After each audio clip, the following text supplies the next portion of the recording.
IJK நிறுவன தலைவர் பாரிவேந்தரின் ஆணைக்கிணங்க 15 ஜூலை செவ்வாய்க்கிழமை அன்று செங்கல்பட்டு அருகே மறைமலை நகர் ஆழ்வார் பேலஸ் திருமண மண்டபத்தில் இளைஞர்களின் எழுச்சி நாயகன் இளையவேந்தர் டாக்டர் ரவி பச்சமுத்து அவர்களின் பிறந்தநாள் விழா நடைபெற உள்ளது. ஐஜேகே சொந்தங்களே அனைவரும் வாரீர். முதல் முறையாக ஒரு ஆர்ப்பாட்டம் அப்படின்னு சொல்லிட்டு பல தடைகளை தாண்டி ஒரு அனுமதி வாங்கி நடத்தி முடிச்சிருக்கிறீங்க. எப்படிப்பட்ட வரவேற்பா பாக்குறீங்க? அதாவது போராட்டத்திற்கென்று பல வடிவங்கள் இருக்கு. தலைவர் தளபதி அவர்கள் அண்ணா யூனிவர்சிட்டி அந்த பிரச்சனை தொடர்பாக ஆளுநரை சந்தித்து ஒரு மனு கொடுக்கிறார். அது போராட்டத்தினுடைய ஒரு வடிவம். மக்கள் மத்தியில் அந்த பிரச்சனையை கொண்டு போய் சேர்க்கிறார். பரந்தூர் விவசாயிகளை அவர்கள் இருக்கக்கூடிய இடத்திற்கு நேரடியாக சென்று சந்திக்கிறார். அவர் சந்தித்த பிறகுதான் பரந்தூர் விவசாயிகளுடைய அந்த துயரங்கள் இந்தியா முழுமைக்கும் பேசும் பொருளாக மாறியது. மக்களுடைய ஒரு பிரச்சனைகளை மக்களிடம் கடத்துவது, அதை வெகுஜன மக்களிடம் கொண்டு போய் சேர்ப்பதுதான் போராட்டத்தினுடைய வடிவங்கள். கட்டுப்பாடு இல்லாத கூட்டமா இது அப்படிங்கிற ஒரு கேள்விகளை தான் திருப்பி இருக்கு. கட்டுப்பாடு இல்லாத கூட்டம் கிடையாதுங்க, கட்டுக்கடங்காத ஒரு கூட்டமா நீங்க அதை பார்க்கணும். மீனம்பாக்கம், செங்கல்பட்டு, காஞ்சிபுரம், வெளி மாவட்டங்களிலிருந்து வரக்கூடிய தோழர்களை அங்கங்கே காவல்துறை மறிச்சிருச்சு. தமிழக வெற்றி கழகத்தின் கொடி போட்ட வண்டி போச்சுன்னா வாகனத்தை மறிச்சு உள்ள போக கூடாது, ஆர்ப்பாட்டத்துக்கு போக கூடாது, மேலிடத்துல இருந்து உத்தரவு. அப்போ கருத்து சுதந்திரத்திற்காக நாங்க போராடிய கட்சி, உரிமைக்காக போராடிய கட்சின்னு வெக்கமே இல்லாமல் திமுக வாய் திறந்து பேசலாமா? நீங்க அனுமதி கேட்டா கொடுக்க போறங்கிற மாதிரியான விளக்கத்தை தானே காவல்துறை அனுமதி கேட்டோம். அதாவது காவல்துறை என்பது உண்மையா இருக்கணும், மக்களுக்கு உண்மையா இருக்கணும். அனுமதி கொடுக்காதனாலதான் நீதிமன்றத்துக்கு போனோம். நீதிமன்றம் அனுமதி கொடுக்க சொன்னது, அவங்க அனுமதி கொடுத்தாங்க. போராடுறதுக்கு உரிமை கிடையாதா? இது ஒரு ஜனநாயக நாடு தானே. அங்கு கட்டுக்கடங்காத கூட்டம் எதற்கு வந்தது? தமிழ்நாட்டில் ஒரு ஆட்சி மாற்றத்தை உருவாக்க வேண்டும் என்பதற்காக வந்தாங்க. இன்னொன்னு சொல்லட்டுங்களா, ஆதார் கார்டு எல்லாம் கேட்கறாங்க. பரந்தூர் விமான நிலைய மக்களோடு சென்று நான் முதல்வர் அவர்களை பார்க்கிறேங்கிறதுல நிறைய முரண்பாடுகள் இருக்கு. அது எப்படி சந்திப்பார்? எப்ப வேண்டுமானாலும் தலைமைச் செயலகத்துக்கு செல்வார். இதே முதலமைச்சர் தானே வாய்க்கிலேயே சொன்னாரு, நான் விவசாய மகன், நான் ஒரு டெல்டாக்காரன், விவசாயத்திற்கு ஒரு பிரச்சனை என்றால் நான் முதல் நபராக குரல் கொடுப்பேன்னு சொன்ன ஐயா ஸ்டாலின் அவர்களே, நீங்க குரல்லாம் ஒண்ணு கொடுக்க வேணாம், ஒரு எட்டு பரந்தூருக்கு போயிட்டு வாங்கலாம் பாப்போம். அறநாடு நேயர்களுக்கு அன்பு வணக்கம். இன்று நம்மோடு இணைந்திருப்பவர் தமிழக வெற்றி கழகத்தின் கொள்கை பரப்பு இணை செயலாளர் லயோலா மணி அவர்கள். பிரதர் வணக்கம். வணக்கம் பிரதர்.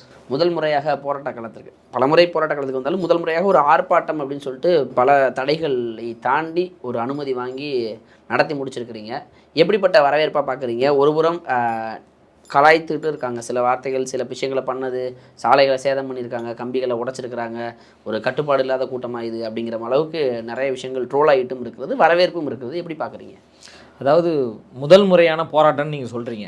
இது முதல் முறையான போராட்டம்லாம் கிடையாது. அதாவது போராட்டத்திற்கென்று பல வடிவங்கள் இருக்குது. இப்போ தலைவர் தளபதி அவர்கள் அண்ணா யூனிவர்சிட்டி அந்த பிரச்சனை தொடர்பாக ஆளுநரை சந்தித்து ஒரு மனு கொடுக்குறாரு. அது போராட்டத்தினுடைய ஒரு வடிவம். மக்கள் மத்தியில் அந்த பிரச்சனையை கொண்டு போய் சேர்க்கிறார். பரந்தூர் விவசாயிகளை அவர்கள் இருக்கக்கூடிய இடத்திற்கு நேரடியாக சென்று சந்திக்கிறார். அவர் சந்தித்த பிறகுதான் பரந்தூர் விவசாயிகளுடைய அந்த துயரங்கள் இந்தியா முழுமைக்கும் பேசும் பொருளாக மாறியது. அப்போது மக்களுடைய ஒரு பிரச்சனைகளை மக்களிடம் கடத்துவது, மக்களுக்கு கொண்டு போய் சேர்ப்பது, அதை வெகுஜன மக்களிடம் கொண்டு போய் சேர்ப்பது தான் போராட்டத்தினுடைய வடிவங்கள். அந்த போராட்டத்திற்கென்று பல வடிவங்கள் இருக்குது. கண்டன ஆர்ப்பாட்டம், சாலை மறியல், முற்றுகை போராட்டம், விழிப்புணர்வை ஏற்படுத்துவது என்று பல வழிமுறைகள் இருக்குது. அந்த வழிமுறைகளை தொடர்ந்து எங்கள் தலைவர் அவர்கள் பல நிகழ்வுகளில் வெளிப்படுத்தியிருக்கிறார். இப்போ கள்ளக்குறிச்சியில் கள்ளசாராயம் குடித்து விஷசாராயம் குடித்து 69 பேர் இறந்து போகிறாங்க. அந்த செய்தியை ஒரு இந்திய செய்தியாக எங்கள் தலைவர் மாற்றினார். அந்த கள்ளக்குறிச்சிக்கு சென்று பாதிக்கப்பட்ட அந்த குடும்பத்தை சந்திக்கின்ற பொழுதே அது ஒரு பெரிய ஒரு செய்தியாக மாறியது. அதுவும் போராட்டத்தினுடைய ஒரு வடிவம் தான். 2008 இலங்கை தமிழர்களுக்காக உண்ணாவிரதம் இருந்தவர் எங்கள் தலைவர் தளபதி அவர்கள். நீங்கள் உண்ணாவிரதம்னா திமுக தலைவர் ஐயா கருணாநிதி அவர்கள் இருந்தார் பாருங்க, எத்தனை மணி நேரம்? 3 மணி நேரம். காலையில் சாப்பிட்டதுக்கப்புறம் உண்ணாவிரதம் இருந்து மதியம் சாப்பாட்டுக்கு எஞ்சி வந்துட்டார். அந்த மாதிரியான உண்ணாவிரதத்தை எங்கள் தலைவர் முன்னெடுக்கலை. ஒரு நாள் முழுவதும் உண்ணாவிரதத்தை மேற்கொண்டார். 2011 மீனவர்களுக்காக களத்தில் நின்று போராடி இருக்கிறார். களம் என்பது எங்களுக்கு புதிது கிடையாது, களம் என்பது எங்களுக்கு பழசு தான். அந்த அடிப்படையில் தான் அந்த கண்டன ஆர்ப்பாட்டத்தை நீங்கள் பார்க்கணும். ஆர்ப்பாட்டம் என்பது மிகப்பெரிய ஒரு வெற்றியான ஒரு ஆர்ப்பாட்டமாக மாறியிருக்கு. அதான் அதில் குறிப்பாக கட்டுப்பாடு இல்லாத கூட்டமாக இது அப்படிங்கிற ஒரு கேள்விகளை தான் திருப்பி கட்டுப்பாடு இல்லாத கூட்டம் கிடையாதுங்க, கட்டுக்கடங்காத ஒரு கூட்டமாக நீங்கள் அதை பார்க்கணும். அதாவது எதிர்பார்க்காத அளவிற்கு மக்கள் வந்துட்டாங்கன்னு சொல்கிறீங்க. இன்னொன்று சொல்கிறேங்க, தலைவர் அவர்கள் அந்த ஆர்ப்பாட்டத்தில் கலந்து கொள்வார் என்று ஏதாவது நாங்கள் செய்தி வெளியிட்டோமா? இல்லை. ஏதாவது நாங்கள் போஸ்ட் அடித்து ஒட்டினோமா? யூகத்தின் அடிப்படையில் தான் ஏதாவது நியூஸ் வெளியிட்டோமா? எங்கள் பொதுச் செயலாளர் ஏதாவது அறிக்கை வெளியிட்டாரா? நாளைக்கு தலைவர் தளபதி அவர்கள் கண்டன ஆர்ப்பாட்டத்துக்கு வராரு, எல்லோரும் திரண்டு வாருங்கள் என்று ஏதாவது ஒரு அறிக்கை வெளியிட்டோமா? எதுவுமே கிடையாது. அப்போ அங்கே வந்த கூட்டம் எல்லாமே மக்களுக்கான ஒரு கூட்டம். மிகப்பெரிய ஒரு அநீதி நடந்திருக்கு. அந்த அநீதிக்கு நீதியை பெற்றுத்தர வேண்டும் என்பதற்காக சென்னை மற்றும் தமிழ்நாடு முழுவதும் இருந்து எங்களுடைய தோழர்கள் அநீதியை எதிர்த்து நீதிக்காக கூடிய ஒரு கூட்டம். இதே எங்கள் தலைவர் வராரு என்கின்ற ஒரு செய்தியை நாங்கள் வெளியிட்டு இருந்தோம் என்றால் சென்னை என்ன ஆயிருக்கும் சொல்லுங்கள். நீங்கள் சென்னையில் இப்படி ஒரு ஆர்ப்பாட்டம் மக்கள் திரள் கூட்டத்தை நீங்கள் எங்கேயாவது பார்த்ததுண்டா? திமுக எவ்வளோ மாநாடு நடத்திருக்காங்க, எவ்வளோ பொது சொத்துக்களை சேதப்படுத்திருக்காங்க. அதிமுக எவ்வளோ மாநாடு நடத்திருக்காங்க, அவங்க என்ன சொல்றாங்க, போராட்டம் பண்ணியிருக்காங்க, பொது சொத்துக்களை சேதப்படுத்திருக்காங்க. நாங்கள் சரி செய்து தரோம் என்று என்னைக்காவது திமுக சொல்லியிருக்கா? நாங்கள் சொல்கிறோம்ல. அப்போ அரசியலில் நாங்கள் முன் உதாரணமாக இருக்கிறோம். இல்லை, அப்போ அவங்க என்ன சொல்கிறாங்கன்னா, பல லட்சம் தொண்டர்களை கூட்டி பல மாநாடுகளை திமுக நடத்தியிருக்கிறது, மாநாடுகளே நடத்தி முடிச்சுட்டோம், நீங்கள் இந்த ஒரு ஆர்ப்பாட்டத்துக்கு இவ்வளவு ஆர்ப்பாட்டம் தேவையா, எதுக்கு இவ்வளவு சேதங்கள் ஏற்படுற அளவுக்கு ஒரு விதத்தில் கொண்டு போய் விட்டுருக்காங்க. அதாவது இது கூட்டம் எங்கேருந்து வருது? தானா வரக்கூடிய ஒரு கூட்டம். அப்போ இந்த கூட்டம் வந்து ஒரு செய்தியை சொல்லுது, திமுக ஆட்சி என்பது ஒரு அநீதி ஆட்சி, திமுக என்பது மக்கள் விரோத ஆட்சி. இந்த மக்கள் விரோத ஆட்சியை வீழ்த்துவதற்கு வெற்றி தலைவர் தளபதி அண்ணன் விஜய் அவர்களின் பின்னாடி நாங்கள் அணிதிரண்டு நிற்கிறோம் என்கின்ற அந்த மக்கள் கூட்டம் ஒரு செய்தியை சொல்லுது. மக்கள் புரட்சிங்க அது. அதனால தான் அங்கே அவ்வளோ பெரிய கட்டுக்கடங்காத ஒரு கூட்டம். கட்டுக்கடங்காத கூட்டமாக இருந்தாலும் கட்டுப்பாடோடு இருந்த கூட்டம். யாராவது பொதுமக்களுக்கு நாங்கள் இடையூறு ஏற்படுத்தணுமா? ஏதாவது அங்கே சண்டை சச்சரவு, ஏதாவது ஒரு சாதி சண்டையோ மதச்சண்டையோ ஏதாவது ஒரு பிரச்சனை நடந்ததா? எங்களுக்குள்ள தள்ளுமுள்ளு ஏற்பட்டது. அது ஒரு கூட்ட நெரிசல், ஒரு குறுகிய பாதை. அதில் வந்து 15,000 கடந்து மக்கள் வந்தாங்க, எங்கள் தோழர்கள் வந்தாங்க. இருந்தாலும் மீனம்பாக்கம், செங்கல்பட்டு, காஞ்சிபுரம், வெளி மாவட்டங்களிலிருந்து வரக்கூடிய தோழர்களை அங்கங்கே காவல்துறை மறிச்சிருச்சே. தமிழக வெற்றி கழகத்தின் கொடி போட்ட வண்டி போச்சுன்னா வாகனத்தை மறித்து உள்ளே போகக்கூடாது, ஆர்ப்பாட்டத்துக்கு போகக்கூடாது, மேலிடத்துலேருந்து உத்தரவு. அப்போ கருத்து சுதந்திரத்திற்காக நாங்கள் போராடிய கட்சி, உரிமைக்காக போராடிய கட்சின்னு வெக்கமே இல்லாமல் திமுக வாய் திறந்து பேசலாமா? இந்த ஆர்ப்பாட்டத்துக்கே நிறைய தடைகளை மேற்கொண்டீங்களா? ஏன்னா இப்போ நீங்க அனுமதி கேட்டா கொடுக்க போறங்கிற மாதிரியான விளக்கத்தை தானே காவல்துறை தராங்க. அனுமதி கேட்டோம். அதாவது காவல்துறை என்பது உண்மையா இருக்கணும், மக்களுக்கு உண்மையா இருக்கணும். அனுமதி கேட்டோம், அனுமதி கொடுக்கல. அனுமதி கொடுக்காதனால தான் நீதிமன்றத்துக்கு போனோம். நீதிமன்றம் அனுமதி கொடுக்க சொன்னது, அவங்களை அனுமதி கொடுத்தாங்க. அந்த அடிப்படையில் ஒரு ஜனநாயக ரீதியாக இந்த ஆர்ப்பாட்டத்தை நாங்கள் முன்னெடுக்கிறோம். ஒரு போராட்டம் நடக்குன்னா அந்த போராட்டத்திற்கு எல்லோரும் வருவாங்க, மக்கள் வருவாங்க, கட்சியை சார்ந்தவர்கள் வருவாங்க, சென்னையில் மட்டும் இல்லாமல் வெளி மாவட்டத்தை சார்ந்தவர்களும் வருவாங்க. அப்படி வரக்கூடியவர்களை தடுக்கக்கூடிய அதிகாரம் யார் கொடுத்தா? உங்களுக்கு போராடுறதுக்கு உரிமை கிடையாதா? இது ஒரு ஜனநாயக நாடு தானே. ஜனநாயகம் நிலப்பெற வேண்டும் என்பதற்காக தானே பல தோழர்கள் தங்களுடைய உயிரை தியாகம் செய்திருக்கிறாங்க. அப்போ இது மன்னராட்சியா நடக்குது? ஜனநாயகங்க, மக்களாட்சிங்க.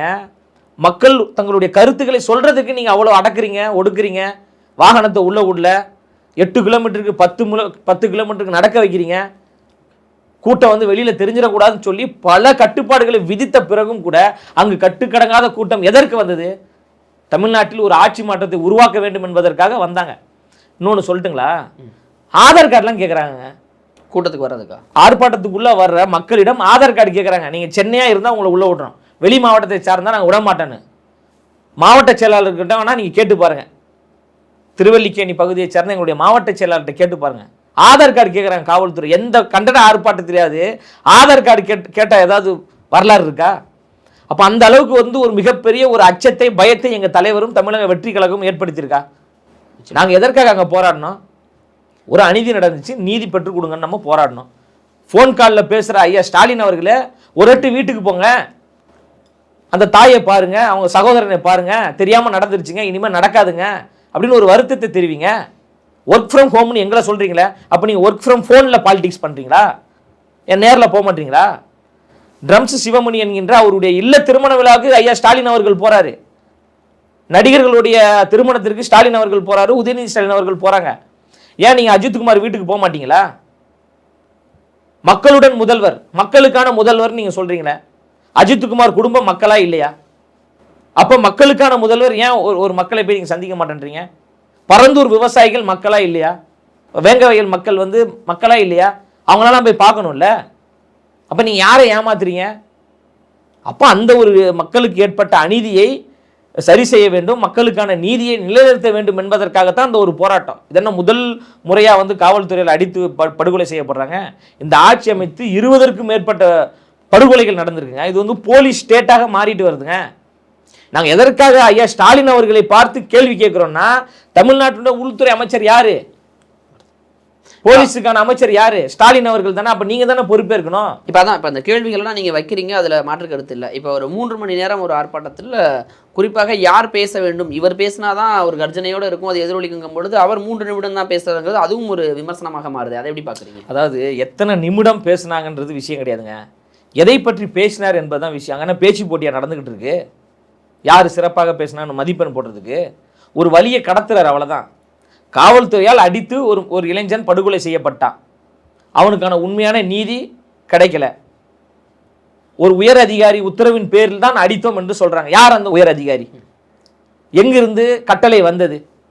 ஒரு எஃப்ஐஆர் பதிவு செய்யப்படாமலேயே ஒருத்தரை காவல் நிலையத்தில் வைக்காமல் வேறொரு இடத்தில் வைத்து அடித்தே கொள்கிறார்கள் என்றால் இந்த அதிகாரத்தை யார் கொடுத்தது? இது ஒரு மனித உரிமை மீறல் என்பதை மக்களிடம் நம்ம கடத்துறோம். அது 3 நிமிஷம் சொன்னா என்ன, 30 நிமிஷம் சொன்னா என்ன, 3 மணி நேரம் சொன்னா என்ன? 3 நிமிஷம் பேசினதுக்கே முக்காடு போட்டு அழுதுகிட்டு தானே இருக்கீங்க திமுக.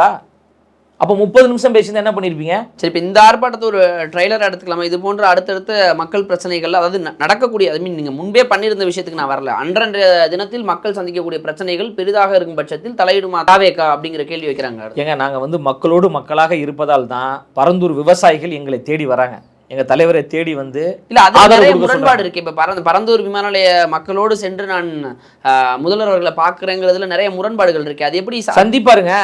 சந்திப்பார். எப்ப வேண்டுமானாலும் தலைமைச் செயலகத்துக்கு செல்வார். முதலமைச்சர் அனுமதி கொடுத்தாலும் அனுமதி கொடுக்காவிட்டாலும் தடையை மீறி எங்க தலைவர் விவசாயிகளோடு முதலமைச்சரை சந்திப்பார். இதே முதலமைச்சர் தானே வாய்க்கிலேயே சொன்னாரு, நான் விவசாய மகன், நான் ஒரு டெல்டாக்காரன், விவசாயத்திற்கு ஒரு பிரச்சனை என்றால் நான் முதல் நபராக குரல் கொடுப்பேன்னு சொன்ன ஐயா ஸ்டாலின் அவர்களே, நீங்க குரல்லாம் ஒன்றும் கொடுக்க வேணாம், ஒரு எட்டு பரந்தூருக்கு போயிட்டு வாங்கலாம் பார்ப்போம். அந்த விவசாயிகளை சந்தித்து உங்களுக்கு என்னங்க பிரச்சனை, எதற்காக நீங்க 1000 நாட்களை கடந்து போராடுறீங்க அப்படின்ற ஒரு கேள்வியாவது கேளுங்களேன். அதை எதுவுமே நீங்க பண்ண மாட்டேன்றீங்களே. திமுகவின் இருக்கின்ற கூட்டணி கட்சியை சார்ந்த தோழர், மார்க்சிஸ்ட் கம்யூனிஸ்ட் கட்சியை சார்ந்த தோழர் சண்முகம் அவர்கள் என்ன சொல்றாங்க? பரந்தூர் விமான நிலையம் வேண்டாம், அது ஒரு சாபக்கேடு, அது மக்களுக்கு ஒரு மிகப்பெரிய ஒரு அநீதி சொன்னாரா இல்லையாங்க? கூட்டணி கட்சி சார்ந்தவங்க சொல்றாங்க, எல்லா கட்சியை சார்ந்தவங்க சொல்றாங்க. ஆனா விமான நிலையம்ங்கிறது இப்போ காலத்தின் தேவை. விமான நிலையம் வேண்டாம் என்று நாங்க சொல்லல. விமான நிலையம் விவசாய நிலத்தை அழித்து விட்டு அந்த இடத்துல விமான நிலையம் வேணாம் தான் சொல்றோம். நீங்க தேர்தல் வாக்குறுதியில் என்ன சொல்றீங்க? நீர்நிலைகளை சரி செய்யணும், இயற்கையை பாதுகாக்கணும், தூர் வார வேண்டும், அதற்கு நாங்கள் நிதி ஒதுக்கிறோம் என்று திமுக சொல்லுதில்ல. இப்ப பரந்தூர்ல நீங்க விமான நிலையம் உருவாக்குறீங்க, 13 நீர்நிலைகளை அழித்துட்டு தானே அந்த இடத்துல விமான நிலையத்தை உருவாக்குறீங்க. வாக்குறுதியில நீர்நிலைகளை பாதுகாக்கணும்னு சொல்றீங்க, ஆட்சிக்கு 13 நீர்நிலைகளை அழிக்கிறீர்கள் என்றால் யாரை ஏமாத்துறீங்க? அப்ப இது வெற்று பொய்யா இல்லையா? அப்ப இது ஒரு விளம்பரமான அரசாக இருக்கா இல்லையா? அப்ப இதை மக்கள் மத்தியில் தோலுரிக்க வேண்டிய கடமை எல்லாருக்கும் இருக்கு. அதை எங்க தலைவர் செய்யறார். பரந்தூர் விவசாயிகளுடைய போராட்டத்தை உலக செய்தியாக எங்க தலைவர் மாத்தினார். இப்ப தம்பி அஜித்குமார் அவர்கள் காவல் மரணம் ஏற்பட்டது, இந்த செய்தியை ஒரு தேசிய செய்தியாக எங்க தலைவர் மாத்துறாரு. அந்த லாக்அப் டேத்துக்கு இதுக்கப்புறம் நடக்கக்கூடாதுங்கிறதுக்காக ஒரு செய்தியை மாத்திருக்கிறாரு. இப்ப பாதிக்கப்பட்டவர்கள் பக்கம் நிற்போம், சட்ட போராட்டங்களை முன்னெடுக்குன்னு சொல்லியிருக்கிறார். அதற்கு வாழ்த்துக்கள், அதில் மாற்று கருத்து இல்லை. இப்ப இந்த போராட்டங்களை போன்று அடுத்தடுத்து இப்ப சுற்றுப்பயணங்களாக பல விஷயங்கள் நீங்க திட்டமிட்டு இருக்கீங்களே, அதோடைய செயல்பாடுகள் எப்படி இருக்கு? ஏன் இந்த போராட்டத்துக்கே நீங்க உங்களால ஒரு பாதுகாப்பு சரியா கொடுக்க முடியல, என்ன பாதுகாப்பு கொடுத்தாங்க தெரியுமா? போராட்டத்திற்குள் யாரும் வந்துவிடக் கூடாது என்பதற்காக திமுகவுக்கு ஒரு பாதுகாப்பு கொடுத்தாங்க, புரியுதுங்களா? பல இடங்கள்ல தடுத்தாங்க. கரூர்ல இரவோடு இரவாக கைது செய்தாங்க, கன்னியாகுமரியில இரவோடு இரவாக தோழர்களை ஆர்ப்பாட்டத்திற்கு வரக்கூடாது என்று கைது செய்திருக்கிறாங்க, திருநெல்வேலியில கைது செய்திருக்கிறாங்க, வேலூர்ல கைது செய்திருக்கிறாங்க, பல மாவட்டங்கள்ல எங்க தோழர்களை முடக்கி இருக்கிறாங்க, இரவு நேரங்கள்ல போயிட்டு அச்சுறுத்தி இருக்கிறாங்க, மிரட்டி இருக்கிறாங்க. அசிங்கமா இல்லையா? கேவலமா இல்லையா?